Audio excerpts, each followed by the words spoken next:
Hello and welcome everybody to this very important conversation. I am Harjeet Singh, Global Engagement Director for the Fossil Fuel Non-Proliferation Treaty Initiative.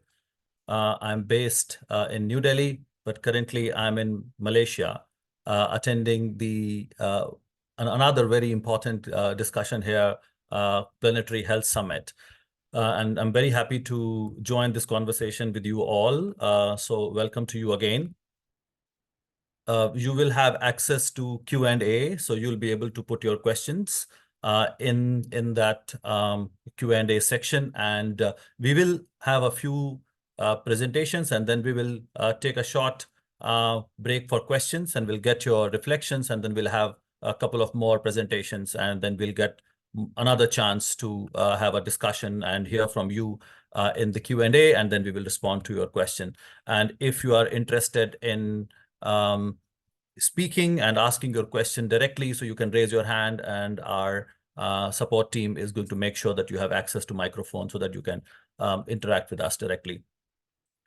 So this discussion, and yeah, I'll request all my panelists to switch on their camera.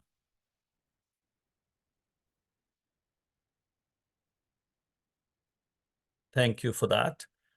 So just to set the context before I hand over to Teresa, you all know that we are already facing a polycrisis, which is intensifying the global climate crisis. And we know that it is driven by deliberate choices in the financial system. It's not an accident. And this particular year is an absolutely critical year on finance. So many conversations are converging, and we now need to see how finance remains a contributor to the crisis by going in the wrong direction, or we are going to make sure that we channel it in the right direction. The reality is that we see that finance is going in environmentally destructive industries such as fossil fuels or industrial agriculture and intensifying the crisis much more. On the contrary, we need to see the money that's going for solutions is very little, so tiny that it's not really helping communities, rather exacerbating inequality and vulnerability. We also know that rich countries have not honored their commitments. In fact, they're offering loans that are going to trap communities, and we'll hear more on debt and how we are pushing communities to rely on destructive practices than actually helping them recover from climate impacts and go for a much more greener transition. So these strategies are perpetuating the crisis and also deepening the climate crisis that we are facing. And this year is critical as many of the processes are coming together. And again, we have this opportunity as part of the global call to action, Fix the Finance, which is going to converge a lot of our efforts now and going forward. So you'll hear a lot more from our panelists on what's wrong with the system and how we can fix it. So without much ado, I'm going to hand over to Teresa Anderson, who is the global lead on climate justice with ActionAid International. She's going to introduce the issue further, and we'll also share what we are actually doing this week as part of our efforts to mobilize and put a spotlight on this very important issue. Over to you, Teresa. Thank you, Harjeet, and thank you so much, everyone, for coming today. It's really amazing to see the turnout. It's really a sign of how important this issue is to all of us, and how important it is that we connect the dots between the different finance flows that need fixing if we're going to address the climate crisis. It's clear that we can't address the climate crisis unless we fix the finance flows that are failing the planet. We know that we have hardly any time left to avoid runaway climate breakdown. And it's actually absurd that so much of the world's money is still being poured into fueling climate change, while barely any of it is going to the solutions. Let's think about it. Let's face it. The climate crisis is really about money, and it's about our choices to use it and to make it in really stupid ways. There is growing appetite for climate action, but as we can see, this just isn't yet matched by willingness to cover the costs or even to stop profiting from climate destruction. So this year, more than ever, finance flows are in the climate spotlight. And this week, especially with the spring meetings in Washington, D.C., the IMF and World Bank really are powerful symbols of the planet's dysfunctional finance systems, which urgently need fixing. You know, we see the World Bank's secretive financing of fossil fuels, and we're calling it out. And we see that how the IMF's pushing of climate devastated countries, pushing them deeper into debt that often requires fossil fuel extraction for repayment.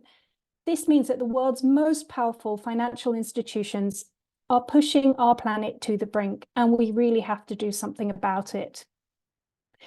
Meanwhile, many of the world's most powerful private banks are holding their annual general meetings over the next coming weeks. Banks, you know, like Barclays, HSBC, and Citibank, these guys are pumping billions into fossil fuel expansion. And they're doing so knowing full well that their decisions directly lead to climate chaos and devastating local pollution, particularly for communities in Africa, Asia, and Latin America. ActionAid research last year showed that these banks are financing an astonishing amount of fossil fuel and industrial agriculture activities in the global south. They're causing land grabs, they're causing deforestation, they're causing water and soil pollution and loss of livelihoods. And all of that is compounding the injustice to communities who are also getting routinely hit by droughts, floods, and cyclones, and rising sea levels and crop failures, all thanks to climate change. ActionAid is really looking at the banks as part of our climate justice strategy, part of our climate justice campaigning. And we're particularly putting the spotlight on three major banks. HSBC is the largest European financier of fossil fuels and agribusiness, harmful industrial agriculture in the global south. Meanwhile, Barclays is the largest European bank financier to fossil fuels around the world. And then we also really want to call out Citibank because they are the largest European bank financier to fossil fuels in the global south. These banks have got so much power and so much culpability, much more than most people actually realize, but they want us to forget the fact that they're working hand in hand with and profiting from the industries that are wrecking the planet. The banks can actually turn off the taps. They can end the finance flows that are fueling the climate crisis. So to avert catastrophic climate change, the fossil financing banks have to start saying no to the corporations destroying the planet. But it is not only private finance that is flawed. Public funds are being misused as well. Governments are using far more of their public funds, our taxpayer money, to provide subsidies or tax breaks for fossil fuels and industrial agriculture corporations than they are for climate action. And this is ridiculous. It's hurting the planet and it's hurting people. Public funds should be used, they should be redirected towards just transitions that address climate change and inequality. Furthermore, this year's COP29 climate talks are going to be a critical test of rich countries' commitment to securing a livable planet. The world's poorest countries are already bearing the spiraling costs of a warming planet. So far, they've only been receiving begrudging, tokenistic pennies from the rich polluting countries to help them cope. And the offer of loans instead of grants in the name of climate finance is just rubbing salt into wounds. So if we want to unleash climate action on a scale to save the planet, rich countries at COP29 will need to agree a far more ambitious new climate finance goal based on grants, not loans. Because if we want to save our planet, we will actually need to cover the costs. All of these dysfunctional finance flows need fixing. At the moment, the global financial system is better designed to escalate rather than address climate change, vulnerability, and inequality. And that's why this week, our organizations are mobilizing in the streets and online between the 16th and 19th of April, calling to fix the finance. And you can check out that hashtag online, and we really encourage you to use it, hashtag fix the finance. So from Bangladesh to Zimbabwe, activists in more than a dozen countries on the front lines of the climate crisis are holding action, stunts, demos, climate strikes in the streets, hoping that their calls to stop financing destruction will be heard in the boardrooms and conferences on the other side of the world. And you can also, I'm sure you'll be seeing signs of all the demonstrations in Washington, D.C. as well. And there are others happening in Berlin, in Italy as well. This is really a global moment, and it's really exciting to have everybody involved. They say that money talks. So this is the year that we, as the climate movement, have to make sure it listens. Thank you. Thank you so much, Teresa, for going a bit deep into the issue and also telling us the mobilization that we are doing. And some of our colleagues and friends are already in Washington, D.C., and you will hear from them. So now I'm going to go to Federico Sibaja, who is the IMF campaign manager at Recourse. Federico, please talk us through a little bit more about the debt crisis and how it is pushing countries into more extractivism and how they are stuck with it, and what needs to be done. So over to you, Federico. Great, thank you, Harji, and nice to see everyone here. And first of all, I think I would like to take a little bit the point made by Teresa, because on the sides of the annual meetings last year of the IMF and the World Bank, we had the meetings from the International Institute of Finance, which is the financial lobby. So for you to understand how intertwined the financial lobby, big banks are together with the World Bank, and the IMF. And of course, they're really interested in what's going on in the global south countries, because these banks and these institutions want to ensure that the debts these countries have are serviced and are repaid right away. And that's the number one priority. And I think, I mean, this won't be something new for many of you who are here and live in countries under debt distress, under debt crisis. I'm from Argentina, and I see many colleagues from other countries. But I think the main challenge that is posed by the debt crisis is how the discussions we can have with governments and how can we ensure that our governments are up to the challenge of this huge, transformation that is needed for economics, while at the same time they have to think of debt servicing and how to get money only to go for that money to go to the pockets of banks and of these institutions that are held by global north countries. This is the case, again, of those countries, especially those countries that are under IMF arrangements. The IMF is this institution that provides emergency lending when countries run out of money. And the IMF is the one that gives the money with the condition of saying countries, okay, I'm going to give you this money with the condition that you come up with a macroeconomic stability strategy, which actually, in real words, it's mostly about ensuring that the money that you're going to pay, it's going to be repaid. And what's in general the conditionalities and these plans that the IMF designs together with countries, or in many cases actually imposing them to countries. I think for climate reasons, there are two main characteristics which are really endangering and which are completely at odds with climate justice. The first one is austerity. The IMF asks countries to reduce fiscal spending, to reduce their public investments in order to have more money in order to repay their debts. Because something that they've been saying, for example, right now, the IMF is pretending to be a climate champion by asking countries to reduce fossil fuel subsidies, but they're not asking countries to do that, to reshift those subsidies to renewables or to protect those people who will be affected by increased energy prices. They're only asking them to reduce that spending for that money to go to the pockets of the big banks and of the IMF and of the World Bank and of global north countries. And second, which is the case in Argentina, and I can share later a report we published on this. Argentina is the largest debtor to the IMF, and in the 2000s, there was the discovery of some shale oil and gas reserves in the country. There's a lot of research around what's the macroeconomic impacts of depending on fossil fuel, the huge impacts in the communities being done by the fracking, because the technology that is being used in Vaca Muerta is fracking. And the international community, the global north countries, are asking Argentina to increase fossil fuel exports to be able to pay its debt, ignoring, of course, what's the damage for the communities, what's the damage for the country's energy strategy in order to be aligned with the Paris Agreement. It's only a question of thinking of the short term. How can you get US dollars to repay your debt right away? And the rest, you accommodate yourself. And so worst of all, I think it's not only the case of Argentina. I mean, this is something that is also happening in Senegal, that is happening in Uganda, where the IMF actively asks countries to spend money in fossil fuel infrastructure, scarce public resources in fossil fuel infrastructure, only to benefit companies like Total Energy in Uganda, and all. I mean, also BP is, for example, one of the companies involved in Senegal.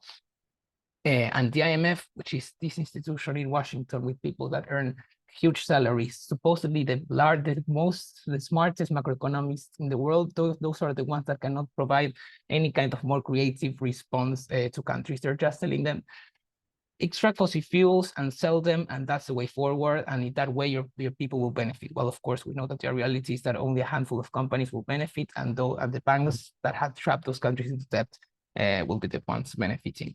And this institution is supposed to have a climate strategy. The IMF is supposed to have a climate strategy that allows the institution to do this. And right now, the institution wants to become a climate finance delivery institution.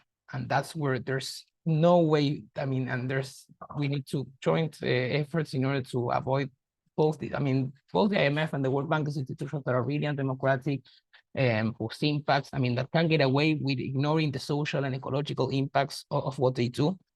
And we have to call them out for what they have done, and we should continue our quest for reparations from them, and more accountability and more transparency, and for them to be more democratic. And I think I'll leave it there, and we can continue discussing later. Thank you so much, Federico. That's so helpful for us to know how things are going wrong, and at the same time, money is available and how countries are being arm twisted to actually get their priorities wrong, and money not going to the right places. And that reminds me of a story that was published today by Climate Home, and please check when you get time, where World Bank is more interested in funding greening hotels than fisher folks who are facing the climate crisis. So it's not about lack of money, it's about where the money is going, and that's why fix the finance is our mantra. Right, it's time to go to Mariana Pauli, who's the Global Advocacy Lead at Christian Aid, who's going to respond to this call for better and bigger banks. Really, Mariana? So please talk us through linking with the global architectural reform. Here you go. So you have a very interesting presentation. Over to you, Mariana. Thank you so much, and hello from Washington, where I am with Federico and a number of others in the spring meetings. So yeah, we have been listening from a number of different sources and places of how much the MDB reform is needed, and especially coming from different leaders. And the World Bank President Banga in Marrakesh launched this whole new ideological of the better and bigger bank to address the Mariana, sorry to interject. If you can make it full screen, please. Slideshow. Slideshow. Yeah. Better?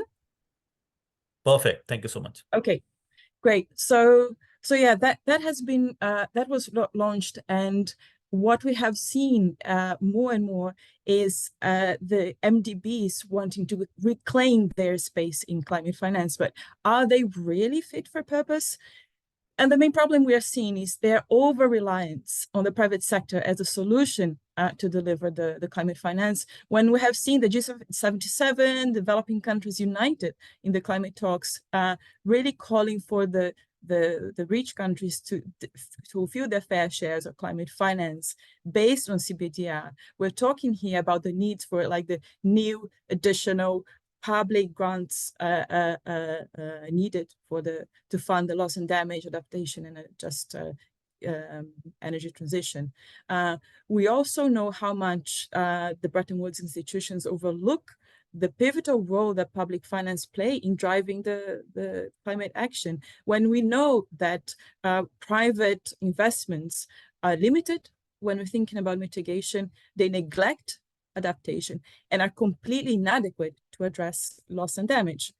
And what we have seen, what is this bigger and better, the global financial architecture reform that has been claimed in different places? To some extent, we see a few groups just saying, no, it has to be more money for climate finance, without looking at the quality, without looking what is the role that the bank and other MDBs play on the quality of that finance, when we know that business as usual don't work. And what we've seen across the spectrum is this different discourses of sometimes just going directly on the bigger without looking at better first. The Bretton Woods institutions are turning 80 years today with a history of doing a lot of harm in their development and model, as Frederic was mentioned, in terms of conditionalities, austerities, and imposing the Washington consensus. And what we're watching is the what Daniela Gabor calls the Wall Street climate consensus moving forward. So what is that exactly? And why the MDBs are not fit for purpose? First, because essentially just want to become bigger and continue the business as usual. And that means continue to worsen the debt crisis when we know that it's a bank after all. So the climate finance is really is a risk of worsening a lot more the debt crisis that a number of developing countries are already facing. Secondly, the conditionalities as Federico was mentioning, and also the lack of transparency and inclusion of how the climate finance is being dispersed, the consultation, how this is happening. But also one of the other main complications is how can a bank wants to pursue to be a climate champion when it's still funding so much fossil fuels? And I think since the Paris Agreement was signed, the World Bank alone has funded more than 15 billion in fossil fuels and continue to do so. A global architecture reform done right should really be about reshaping the system in a way that it increases the fiscal space in the global south. It is about debt cancellation. It is about changing the tax systems that increases the ends tax dodging and has new forms of innovative finance through taxation, which we're going to hear soon about more. It is about also democratizing economic decision-making. We know the bank and the fund are dominated by the global north. Kristalina Georgieva has just been confirmed in post for the second time. So gentleman's agreement between the bank and the fund continues. The global north, the global south needs more voice and participation at the table. And when we look at what is a democratic system, we go back to the UN. We have the Green Climate Fund. We have other mechanisms where that finance can be dispersed more clearly. So what does it have to do in this year? Why this global architecture reform is so critical this year when we're looking at what a new finance goal being discussed under UN will look like for next year, which is the key for COP29, is the establishment of the new collective quantified goal. We know that even that the 100 billion hasn't been fulfilled. We have a journey ahead this year where the quantum that has to be needs-based will be established. It must cover all areas of climate. But what will be the role of MDBs in delivering that that goal? It is concerning and goes back to the quality. Business as usual, as we're seeing, is not working. It's really essential that a new goal has to really be based on needs. It has to benefit communities. It must be new, additional, adequate, predictable, needs-based grant finance. And within that, MDBs can do more harm than good. We'll be working to make sure that the global north will feel their fair shares based on CBDR and reclaim the role of public finance to deliver climate action. That's why we need to fix the finance. Thank you.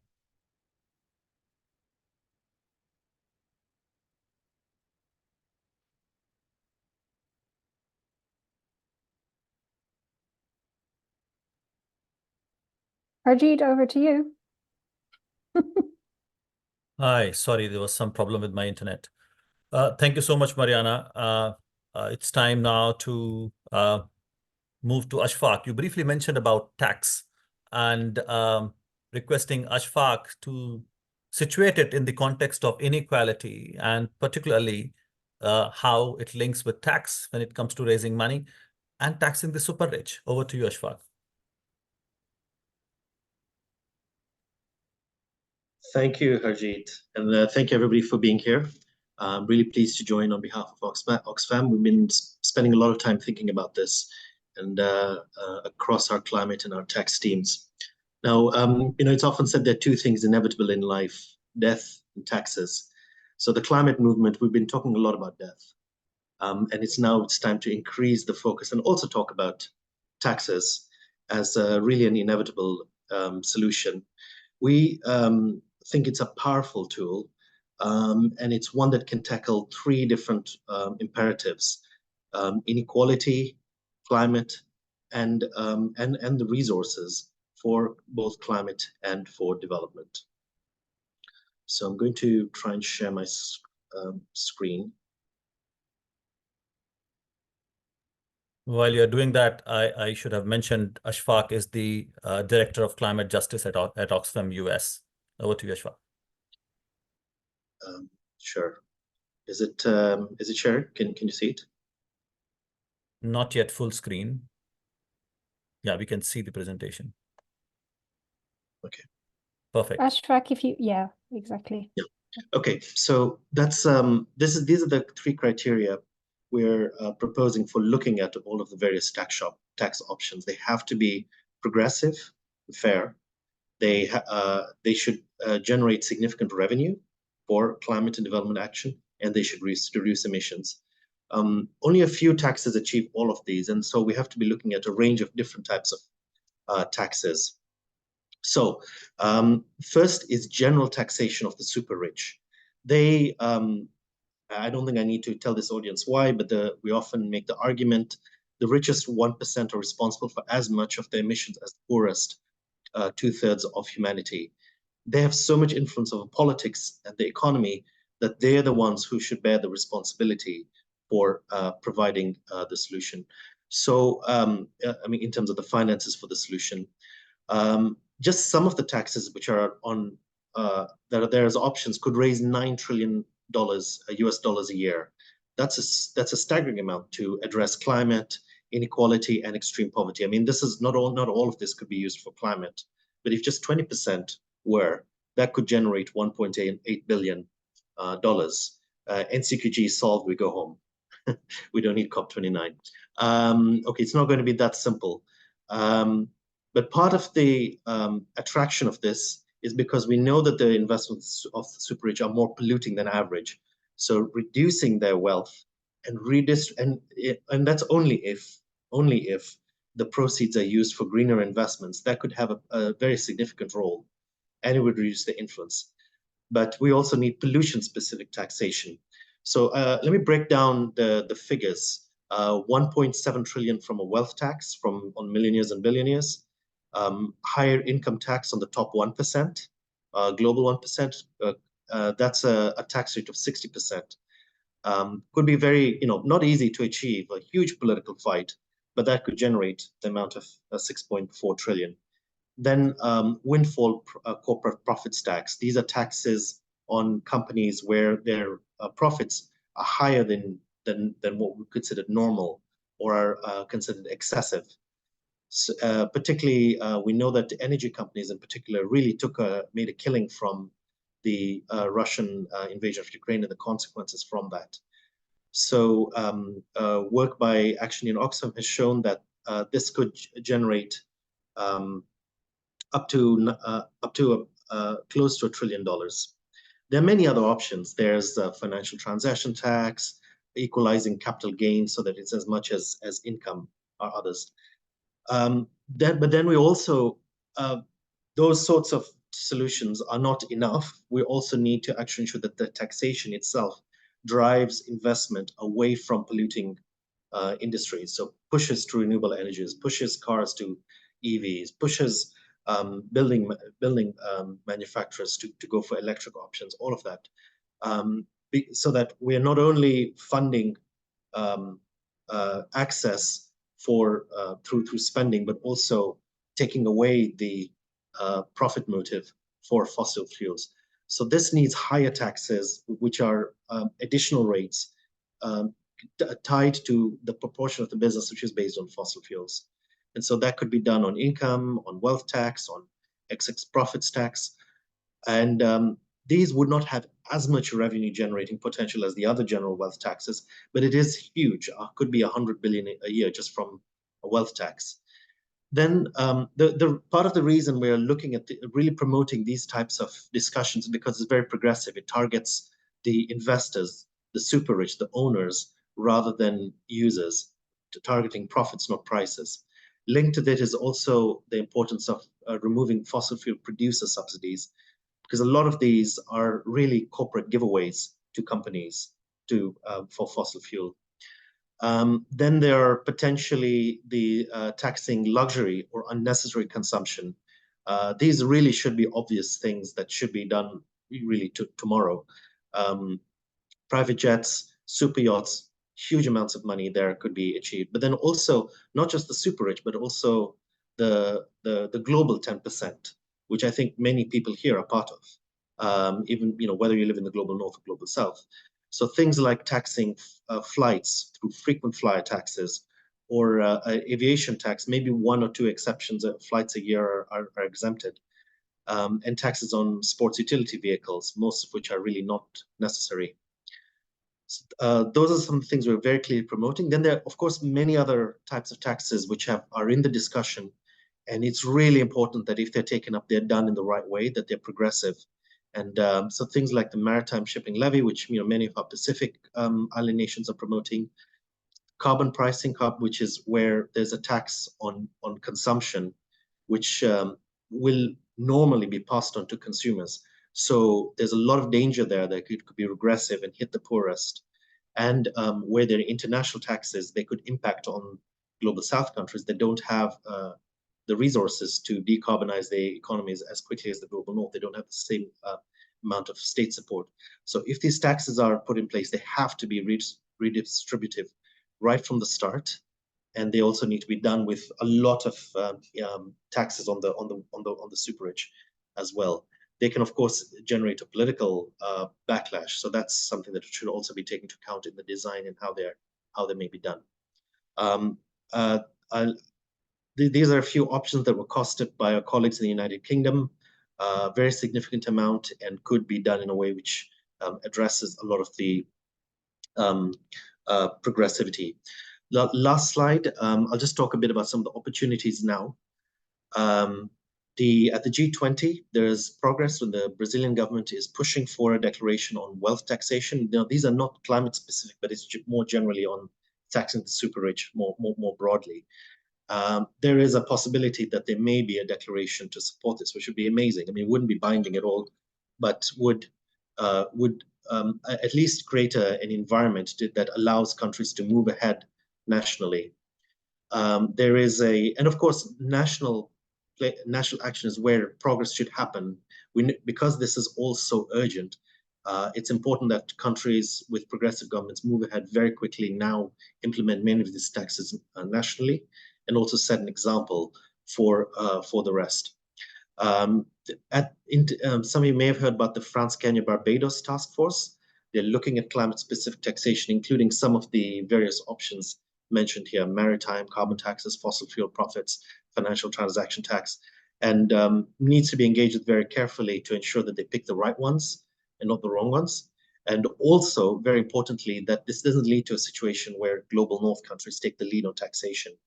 So that comes to the UN Tax Convention, where the negotiations are happening. They've been moving much faster than anybody expected. This was led by the African countries, African group of countries. They put it on the agenda, and it's a reaction to work at the Organization for Economic Cooperation and Development, OECD, which originally tried to take a lead on corporate tax. This is a reaction against it to ensure that there's democratic control over international taxation. COP29, Mariana also talked about it, and I think the main message should be use tax as a lever for ambition and to get the job done. And I'll stop there. Thank you so much.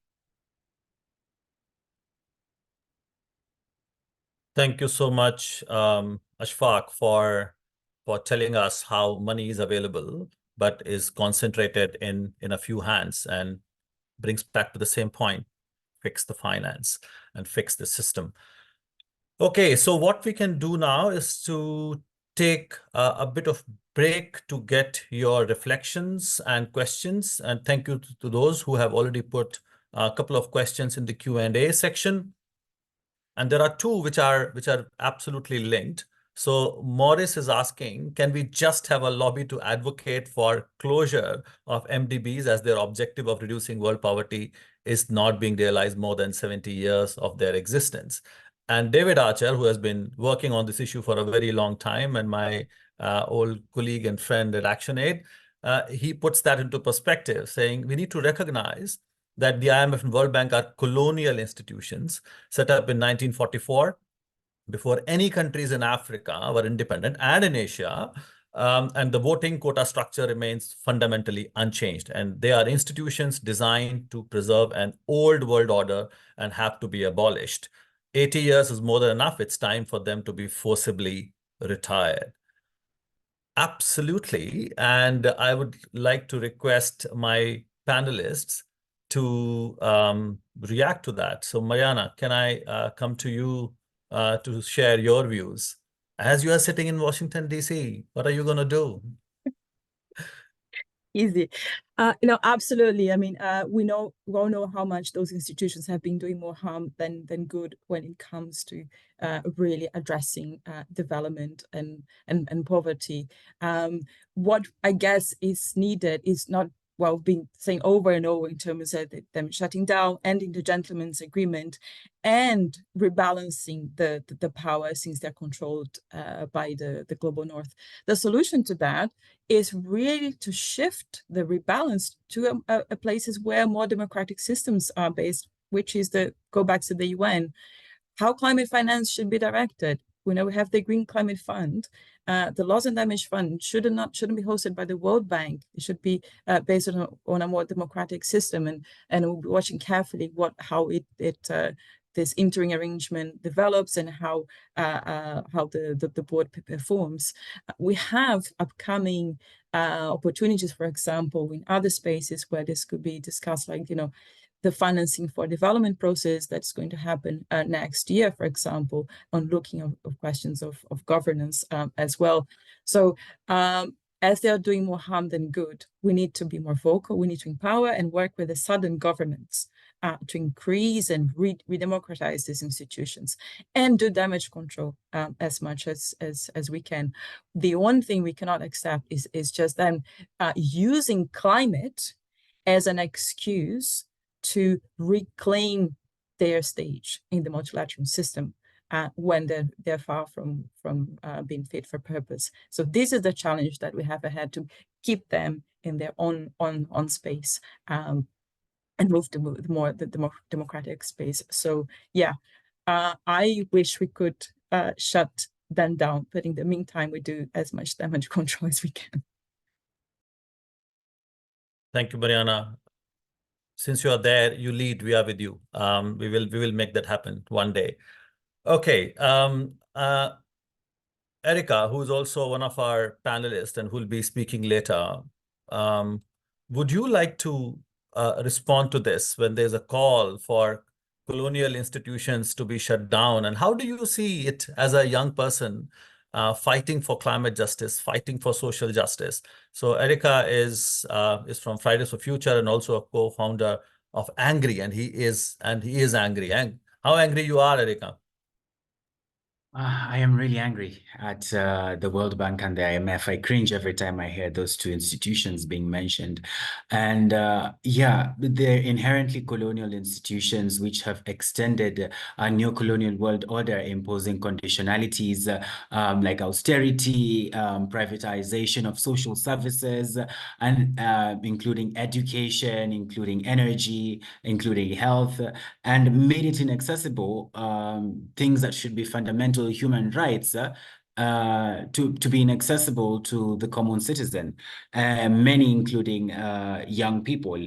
So these institutions were created in 1944, before probably any of us were born, so not even youth, but probably many of us on this panel were not created, and their colonial legacy extends to this day and benefits private investors, the US and the EU, and we really need to dismantle these systems. Dismantling could mean so many, could just mean so many ways. We need democratization, we need debt cancellation, and we need to undo some of the work that it has been doing. Some of the disastrous impacts these institutions have had on the African continent.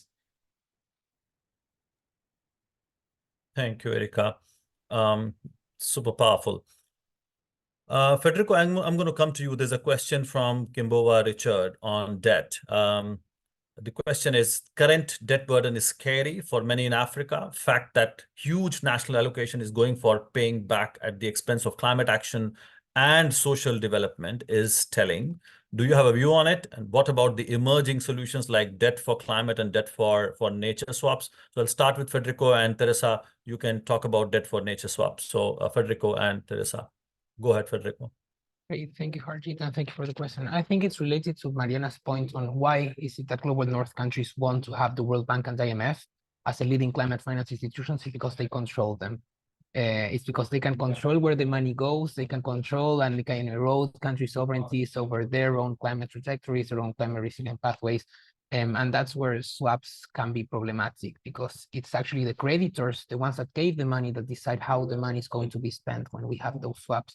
And that's where actually, instead of calling for swaps, we should be calling for debt cancellation, and reforms to the financial architecture should be central in this year's NCQG, because the UN is a more democratic space where we can discuss this, and we need a mandate to take to the discussions around the international financial institutions. So instead of swaps, we should be calling for clear debt cancellation, for institutions not to be shy on debt cancellation, and to have a better debt architecture that doesn't force countries into austerity and into fossil fuel expansion.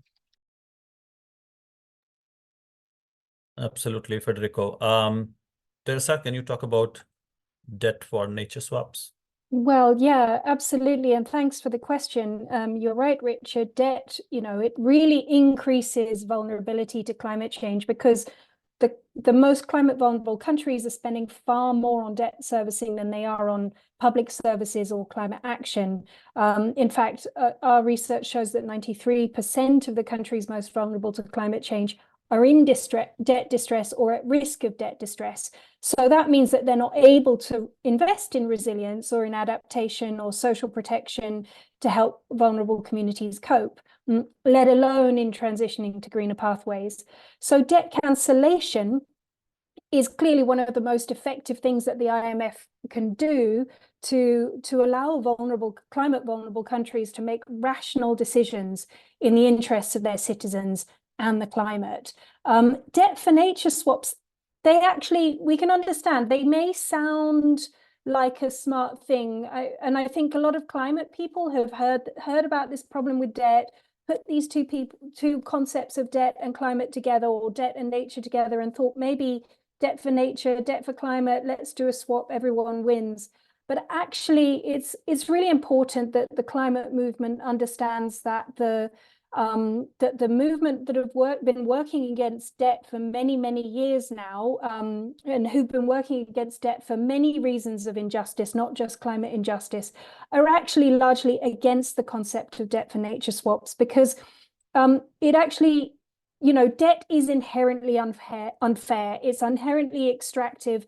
Most of the countries that are deeply in debt have actually long past paid back their debt many times over. It's just that with, successive climate disasters or currency devaluations or rising interest rates, that finish line is perpetually out of reach. But really, most countries have actually paid back their debt already. And so the control that the IMF and the rich countries have over them through that debt continues to be unfair and extractive. And it is now time to cancel that debt. Debt should not be conditional on terms set once again by the wealthy countries. So debt for nature, debt for climate swaps, they may sound to climate activists like a smart thing, but we need to listen to the wealth of experience from our debt justice allies and understand that we shouldn't really be promoting this. In fact, we shouldn't be promoting it. We should just be promoting flat out debt cancellation as a solution to the climate. Thank you, Teresa, for clarifying that. I'll move to the next question. I'll take two more before we go back to our series of presentation. There's a question from Zishan Shahanir. There's a lot of discussions on phasing out of fossil fuels, but in my opinion, without any alternative, it is impossible to do this in developing countries who don't have resources to decarbonize. Ashfaq, I'm going to come to you, but before that, let me add, as I said in my introduction, I'm part of the team that is campaigning for a fossil fuel non-proliferation treaty. And we have been raising this point for years now, that we talk about mitigation, but we don't talk about the elephant in the room. In fact, I would say the elephant was not even in the room for 30 years. We kept putting pressure on developing countries to decarbonize and to reduce their emissions without even mentioning fossil fuels, coal, oil, or gas, neither in the convention nor in the Paris Agreement. It's only now we've started talking about it after a lot of pressure, and we should credit ourselves for pushing governments to even agree to that language on transitioning away. But without finance, nothing is going to move. We know that really well, and you are absolutely right. But we cannot just talk about finance here and there. What we need is a whole new global framework that complements Paris Agreement. And that's why you need that global framework in the form of a treaty, which actually connects with all the financial systems that we are talking about to raise money through various sources. So we need to look at it in a more systemic manner. And I'm going to now invite Ashfaq to add to that. Yeah, I mean, Zishan, I agree, but the amounts you need for decarbonization, they're estimated at something to $1 to $2 trillion a year, maybe more. And I mean, we've just shown that the money is there for that sort of level of investment, from really taxing the super rich in the global north, also in the global south, but primarily from the global north. Thank you. I'm going to take one more question from Carlos, who says, so Carlos is Director of Public Policy, Forest and Climate Change at the Wildlife Conservation Society. He's thanking for the great panel, but his question is, what are the major changes in global governance that would be needed for the set of proposals discussed today to fly? Mariana, you did touch upon those. Would you like to underline them again or add more to that? Yeah, absolutely. First of all, we need an end of the gentleman's agreement between the World Bank and the IMF. So the new director has to be appointed on a merits-based and not just on from the US in the case of the bank and Europe in the case of the IMF. Secondly, we need to a real quota reform in these institutions. And we have seen the G20 presidency under Lula already flagging the need to democratize the decision-making on that front. We just had the 16 quota reform of the IMF, which was marginal. There'll be starting a new one next year. The 16 has been implemented and everything, very little has changed. There is the World Bank shareholder review next year. Will that really be changed? That's would be the fundamental things we need to address. And we need more sudden governments to be vocal about that. Otherwise, it just won't change. And the global north, the rich institutions governments will continue to control those institutions. So absolutely, that's the reform needed. And these are the processes happening at the moment. Thank you, Mariana. So we have talked a lot about the problem and a few solutions. Let's talk a little bit more about solutions. And thank you very much for all your questions. Let them coming. And after two more presentations, we'll go back to those. I'm now going to invite Andrea Sieber from 350.org, who is the Associate Director of Policy and Campaigns at 350.org. So to talk a bit more about the solutions when we talk about just transition. So Andreas, what is exactly needed? How are we going to raise money? Over to you. Thanks very much, Harshid. Hi, everybody. Thanks for joining. awesome to be with you. You should be able to see my screen, and indeed I'm gonna talk about the just transition towards a clean, safe and affordable renewables, because that's what we want and need. And maybe let's start with the last UN climate conference, right, where there was a global decision to transition away from fossil fuels, but also to triple global renewables capacity. And indeed, maybe some of the petro-states have been, let's say, challenging in reaching that agreement. But what I found quite interesting was that reflection made by two senior African negotiators who said, well, it's actually not only the major oil producers that almost derailed that outcome in the last hour. It's the United States and Europe that, despite ramping up their rhetoric in support of fossil fuel phase out, have failed to facilitate the climate finance need to actually make the transition feasible. So when we talk about the just transition, and by that we mean a transition that is then towards a just society where people have access to that clean energy, but also to do that, to go there in a just and equitable way, then we talk about money to quite some extent. And what practically does this mean, right? It's not only supporting those, for instance, in the fossil fuel sector where workers might be laid off and so on and so forth. It really has multiple dimensions. I'll briefly talk to these and before I come back to the finance part.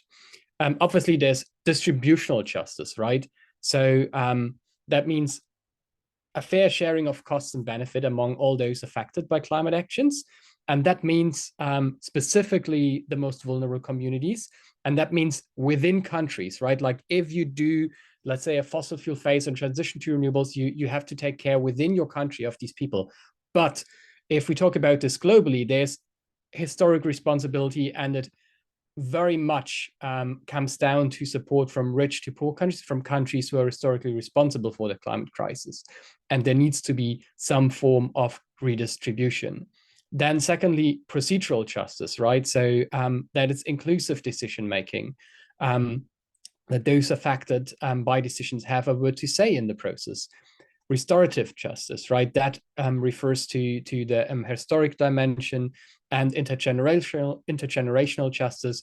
That means that the actions we take today, obviously with climate change and impacts, are already being horrific in many parts of the world, but they will get even worse if we don't urgently transition towards renewables. So taking that into account as well. And all that in the end needs to be addressed by the finance we spend within countries and between countries. And just to give one example, for instance, the chat piece very often, who are called just energy transition partnerships, spend very, very, very little money on that justice aspect. So really that means that practically it becomes really difficult if you have to feed your family from being a coal worker and facing the perspective of losing that job. So the support for then countries to be able to do that transition becomes really critical. Now, you might say, oh my God, you put a table with finance numbers here. That's kind of the most appalling thing I'm going to see all afternoon. But first, it's an important table. And secondly, I'll explain to you. And thirdly, very quickly, what you basically see here is just that investment in renewable energy in the global south, outside of China, has more or less been flatlined across the board. So you see basically here the regions, and these are billions, and you see the growth rate since the Paris Agreement. And I mean, 7.1%, that's basically at least a yearly growth rate you would expect for a disruptive sector like this. So really, it's not going up at all. And compare, for instance, Southeast Asia growth rate of investment renewables with the Chinese investment. And then, so the first takeaway is there is no take up in investment in renewables. And if we think about that, is what the kind of energy that we want people to have, that is clean, and that is also that kind of energy that will reach people that don't have access to energy yet, because most of them live in areas of the people who have no access to energy so far. That's almost 800 billion people in the world. Most of these live in rural areas, and you will need distributed renewable energy systems. So with that, we see how much the growth rate, and that's from 350 publication, how much the growth rate should be compared to current growth rate. So it really, really needs to take up, and it doesn't do that for now. That's the main takeaway from the slide. And we will share the slides towards the end, I understand. So just remember, and you can go back to this slide, renewable energy finance has been flatlined in the global south outside of China, but needs to grow dramatically, and we need to change that. Now, why is that? And this is fairly simple in the end. It is because the high cost of capital, I mean, you pay a high interest rate for renewables in the global south. So basically, if you're a company or if you're even a public investor and you want to invest in solar panels or a wind park or whatever, you're basically penalized by the financial markets for doing that in the global south. And here you see the difference of the interest rate you pay for renewables in a variety of global south countries. And these are actually big emerging markets. These are powerful economies compared to Europe. And for renewable energy, they are actually cheaper than fossil fuels, but your upfront investment is higher. So that locks in these countries. The financial markets are unfairly penalizing global south countries, locking them into not being able to invest into renewables enough. Now, that means for a just transition at a global scale to really meet these criteria I mentioned at the start, and to be able to implement the decisions from last year's COP, we need finance to phase out fossil fuels. That's in the hundreds of billions probably in terms of support needs. We need to power up renewables, and we need to either provide grants or highly concessional loans. I don't think like we can rule out loans entirely, but we need to be very, very sure that there is no debt and who gets them, and there's no unsustainable debt levels and so on and so forth from my point of view. But also grants need to play a role in the energy transition for sure. And really much money needs to flow to support countries in transitioning there, and to also provide the safety nets finally of that transition, right? There's report that estimates the safety net needs between 50 and 100 billions per year in terms of grant equivalent. It might be significantly higher, but what we need are hundreds of billions of support per year to support countries in the global south to do that. And as you saw from Afshak's presentation, the money is there, right? Rich people have the money, and that's in the end just a fraction of a global wealth tax. What you could do, and the scandal really is that our government still put money, our public taxpayers' money, rather into fossil fuels than in renewables. And if you want, you can go to 350.org, move the money. That's just the first petition. We are just starting there this week to pressure policymakers to move money out of fossil fuels and into renewables and into support for those countries in need for a just transition. Thanks very much for listening to me, and back to you, Harjeet. Thank you, Andreas, for this, and clearly putting our principles right up there. We have to focus on equity and justice. Okay, now it's time to go back to Erica, and she's going to share the call to action. So having heard all that, what is our call to action? What are we going to demand? So over to you, Erica, and then we'll come to your questions. So please keep sending those to us. Erica, over to you. Awesome. Can you see me? Testing. We can hear you. I think you'll be spotlighted in just a minute, Erica. Go ahead, Okay. Erica, start. Sounds good. Thank you so much. I am Erica. I'm a youth climate justice organizer with Fridays for Future based in Kenya. And as I've said, Kenya is based on the African continent, and Africa is bearing the brunt of the climate crisis, which has led to drought, and many Africans, as a result of the climate crisis, do not have access to food. And historically, food systems on the African continent have been instabilized as a result of structural adjustment programs by the International Monetary Fund, the IMF, and prioritizing food for export and industrial agriculture in the course of that. And many Africans, over half of the African population, entire population, live in countries that spend more on debt servicing than on social services like climate, health, energy, education. And since 2011, debt in the African continent has risen by over 150%. And on top of that, institutions like the World Bank are imposing conditionalities like austerity and energy privatization. Recourse has an amazing report on that was just released recently. And so we need to dismantle this system that has entrenched the African continent into a debt crisis, into austerity, into pushing for more energy privatization. And in our call to action, we demand debt cancellation. As Teresa said, many global South countries have paid their debts many times over, and because of high interest rates, and currency devaluation, global South countries are continuing to pay for a debt that they already paid for. So we need debt cancellation. We also need global South countries to reallocate their SDRs to vulnerable countries, and also stop promoting austerity conditions.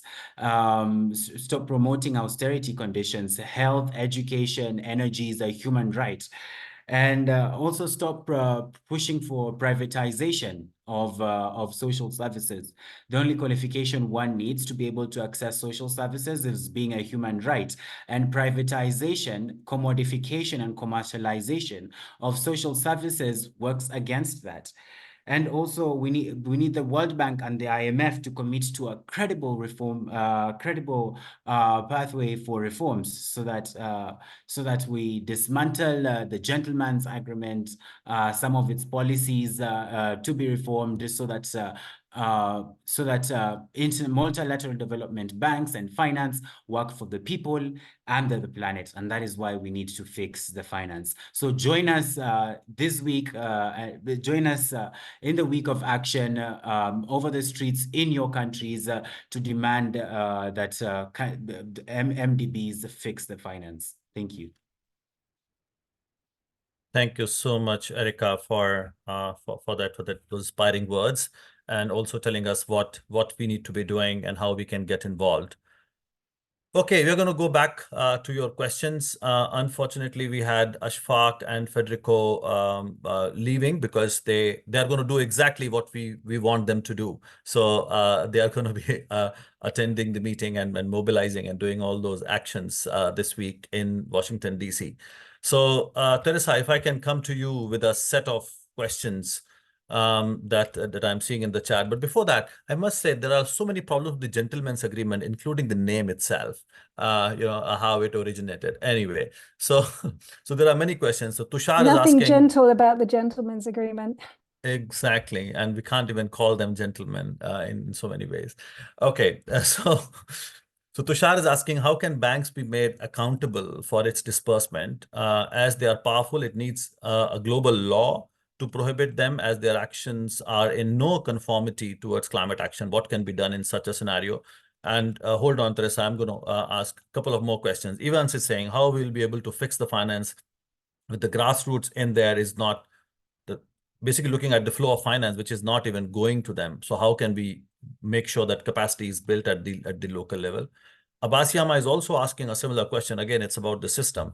How can Global South participate when many economies are dependent on fossil fuels? And of course, we heard the debt connection there.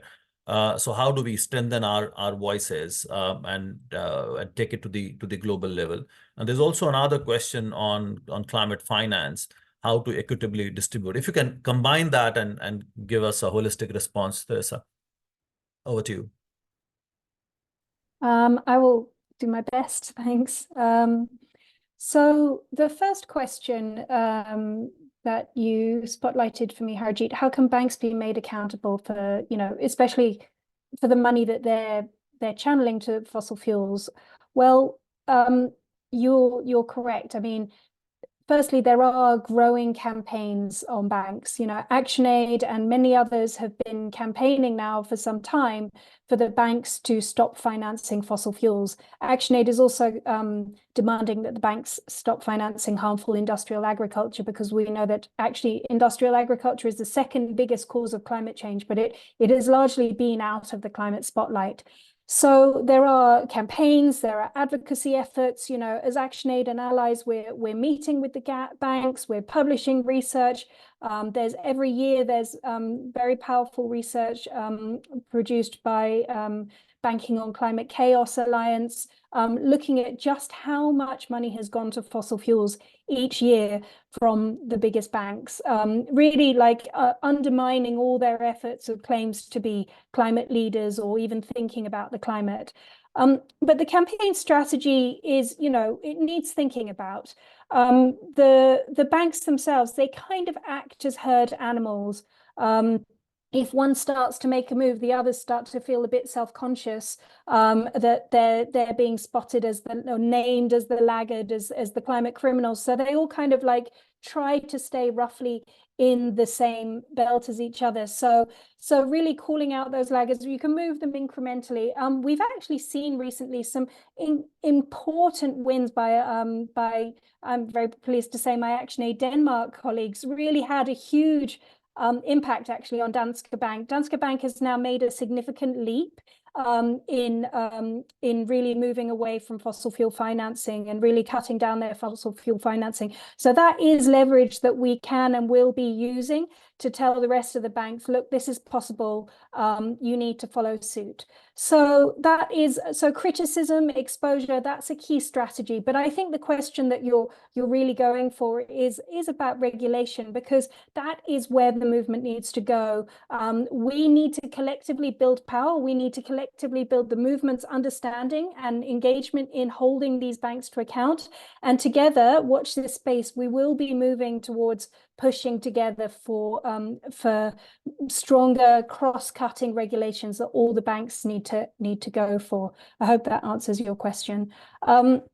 So the question on how we can fix the finance flows, with the grassroots, especially in countries, which need climate finance but are not receiving it, there are lots of things that we can and are campaigning for. First of all, of course, this call for international climate finance, holding rich countries to account, is a big part of our work, our ongoing work around UN climate talks. Secondly, debt cancellation, as you've heard here, would free up a lot of fiscal space and public revenue for investment in climate action and climate resilience, and be really important for vulnerable countries. Thirdly, you're hearing us, we're trying to stop the finance flowing to the harmful fossil fuel and industrial agriculture projects. But lastly, there's a really key part that Ashfaq touched on, which is even within developing countries, there is potential to raise tax to GDP ratios, because in fact, the most climate vulnerable countries tend to have very low taxation rates, even on the wealthiest corporations. That's through to historical colonial influence, of course, but they have the potential to take control. In fact, vulnerable climate developing countries have the potential to tax corporations and the elites, and in fact raise their own funds for more climate action, and that is within their hands. So we'd love to see more campaigning for that too. There's another question on how the Global South can participate when economies still depend on fossil fuel. I would actually challenge a big part of the assumptions relating to the need for fossil fuel. Developing countries are being told that they need to expand their fossil fuels and industrial agriculture for development, for energy, and for food security. But actually, if you look at it closely, that story does not add up in several ways. Firstly, we have the alternatives. We have renewable energy technology. We just need the finance to go for it. We have agroecology. We need the finance for that, because we know both of those will actually meet people's energy and food security needs much better than fossil fuels and industrial agriculture, which are actually being destined for export. Nigeria is a clear example. It is Africa's largest oil producer. None of that oil is going for domestic energy use. It is all going for export. It is quite clearly a myth that fossil fuels in Africa are really being used to meet energy needs. It's really going into the pockets of the elites and the corporates. The communities themselves, they're suffering the pollution, they're suffering the loss of livelihoods for fishing and farming, they're suffering the land grabs, and they're getting very little poorly paid income, mostly very poor quality jobs, if there are any, for that. So we really need to debunk the myth. Most of the money for that export, of course, is actually going to repay the debt. So if you're going to extract fossil fuels in developing countries, you should be prepared for the vast bulk of all of that profit to go north and not to benefit developing countries. But renewables and agroecology are far clearer solutions. Lastly, Chiara's question on climate finance, will it be, oh no, it was somebody else. Will it be distributed equitably among the global south, knowing they bear the highest impact of climate change? This is what we have to fight for. Of course, the loss and damage negotiations, the Green Climate Fund, the bilateral financing, all of these are different threads of climate finance that we have to keep an eye on. But climate justice groups need to be engaged and aware to make sure that equity is at the basis of climate finance. Thank you, Teresa, for such a comprehensive response, and sorry for piling up questions for you.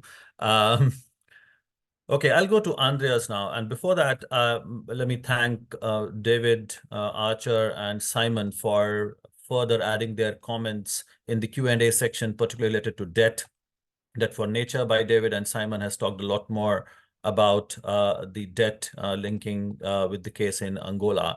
And Simon is also asking a question to Andreas. And the question, Andreas, is why are you not equally penalized for investing in fossil fuels in the global south? Are you suggesting this might be a finance industry plot to ensure most funds continue to the fossil fuel sector because they make more money?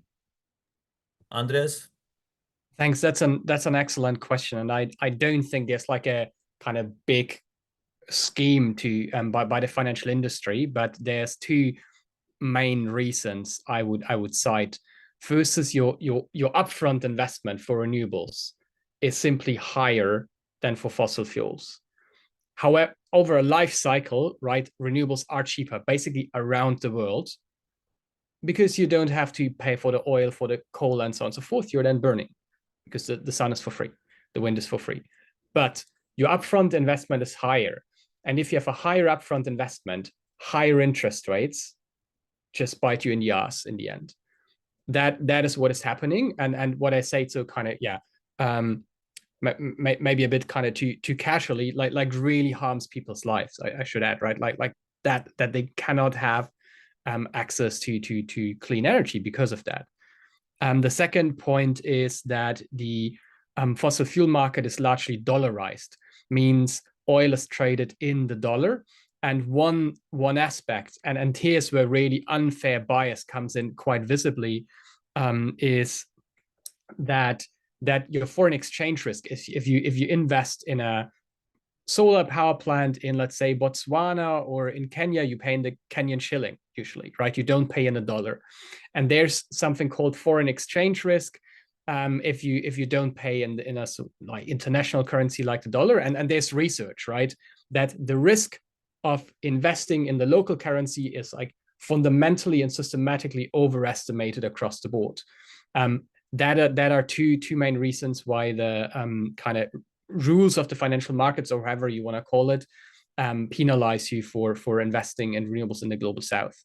But I want to close on saying, like, as Teresa said, I just fully agree that this is not the way to go. And one aspect I find particularly interesting, apart from that the communities don't benefit most of the time, that the people don't benefit from fossil fuels, even at kind of a macroeconomic level, fossil fuel exporting countries across the African continent record lower growth levels than those countries who don't, oftentimes as much as 3 times lower. And for countries with like big, like huge poverty rates, that is a huge negative impact. So really the global North countries need to address this problem and fix their finance and provide support really at scale to those countries who are now suffering by climate change and by these unfair conditions in the financial market.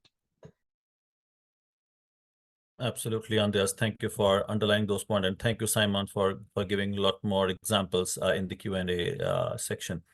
I'm going to go to you, Mariana, to answer two questions. One from Shiva, who is talking about Green Climate Fund and how Green Climate Fund has several issues in terms of accessibility, delays, and long processes, and how we need to change that, because we do see Green Climate Fund as a vital alternative, and we all are trying to protect that. So if you can elaborate on that. But the second question from Catherine, and so happy to have you, Catherine, here. We're also working very closely as part of Fossil Fuel Treaty Initiative. Wilf is helping us with the feminist and peace perspective. So her question goes this: as this webinar is about financial flows that accelerate the climate crisis, have panelists thought about how military spending, it's a very timely question, could feature in this conversation? Skyrocketing military spending correlates with an increase in emissions. Military activity is currently estimated to contribute to at least 5.5% of global emissions, but it also diverts public finance away from climate finance and addressing loss and damage. So if you can elaborate on that. And of course, the way wars kill people, innocent people, and cause destruction. There's a massive issue around that. Over to you, Mariana. Great, thank you, Harjeet. Yeah, I'll start with the question on the fund. Yeah, absolutely. The Green Climate Fund is far from perfect, and there is a room for improvement in a number of ways. And I think that's what the GCF Watch Coalition has trying to be doing. Mafalda Duarte, the new director that started about a year ago, provides a scope to make those changes. Now, we have to remember that a big differential of the Green Climate Fund is actually the governance is structure, where actually recipient countries have equal voice and representation. It's not so much of that like donor-driven agenda. The second one, civil society has participation. There is a vast network of accredited entities, for example. So there is a space in terms of shape some of that, and there is a country ownership of this process. I guess one of the main challenges, yes, in terms of the access ways of working, it can be improved. But climate finance ultimately is a matter of that multilateral trust. So the replenishment of the Green Climate Fund is essential moving forward as is dispersed. So I think there are lessons learned from the Green Climate Fund to the loss and damage fund that could be also learned. Now, with the question of the military spending, at the moment, 2.64% of GDP from OECD countries is being used to fund military spending. In comparison to climate, which is under 0.5%.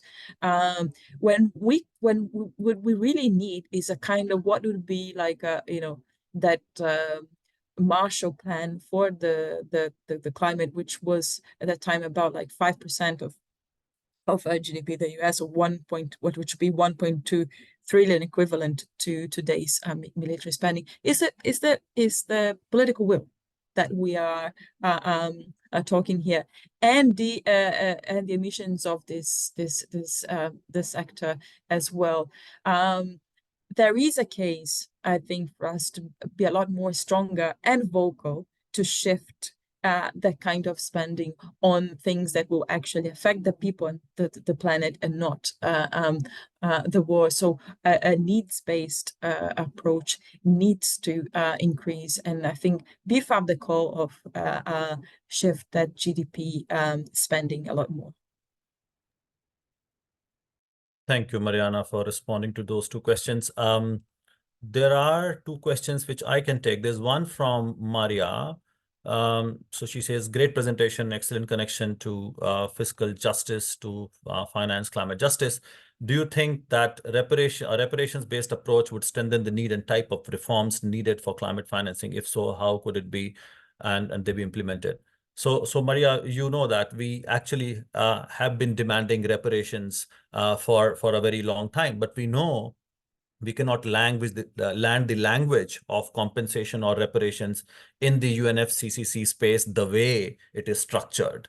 So decisions are taken by consensus, so that word will never be agreed. Even one country can veto. But that doesn't mean that we are going to lose that. And that's why we need to go beyond UNFCCC. So all these conversations that we are having now is a clear indication that we invested so many years in the UNFC space, but it's not really delivering us results. And that's why it's important to hold this system to account, but also reach out to others. Our Pacific young people and governments had this landmark case that they now started by going to International Court of Justice for the advisory opinion. So the victory they had at UNGA actually opens door to now have those submissions to International Court of Justice so that we can have an advisory opinion. And that can also help us connect our demand for reparations. Litigation, the way we see, just last week, we had two landmark cases. So the European Court pulling up Switzerland, and in India, so the trigger was to protect an endangered bird, but then the judgment went way beyond and talked about climate justice and holding the government to account. It didn't refer to reparations, but it talked about justice and human rights. So there are opportunities, and I would say the way we see the climate litigation cases increasing several folds over the last few years, that's where I see much more hope for reparations and making those demands than relying on the UNFCCC system. So we have to explore other avenues. There's one more question, the anonymous question on what are your thoughts about climate finance in Asia Pacific, and do you think more work needs to be done, especially in Southeast Asia, Malaysia, and Singapore? Probably you are referring that Malaysia and Singapore are in a better position to raise climate finance on their own. The reality is that most of the developing countries, almost all, are investing a lot more money from their own budget than they are getting from the international sources, be it addressing loss and damage, be it adaptation, and even for mitigation, as you have been hearing from my colleague Andreas and others. So the reality is they are putting, and when we expect, yes, of course, Singapore has more money than Malawi or Nepal, or even Malaysia is in a better position than Bangladesh. But we need to apply equity principle. And that's where we have to first hold rich countries to account who are responsible for the crisis, have not paid their fair share, and continuing to pass the buck and continuing to say that we need new contributors, only then we will pay. And how we saw that was such a pretense when UAE put $100 million for loss and damage fund. And what did US contribute? $17.5 million. Such a shame to put a paltry amount when you are the biggest historical emitter cumulatively. So I think we need to apply equity principle when it comes to finance. And please look at the website equityreview.org. So there is a whole project that looks into all these dimensions of equity. So that's what we need to be doing. I'm now going to go back. Sorry, there are more questions, but we don't have time. So I'm going to go back to our panelists to have a final thought and your message to everybody as we are trying to fix the climate and do a lot more mobilization. So can I come to you, Erica, first? Your last words, please.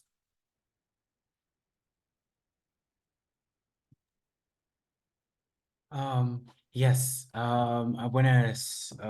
we've been sharing about how everything is really bad.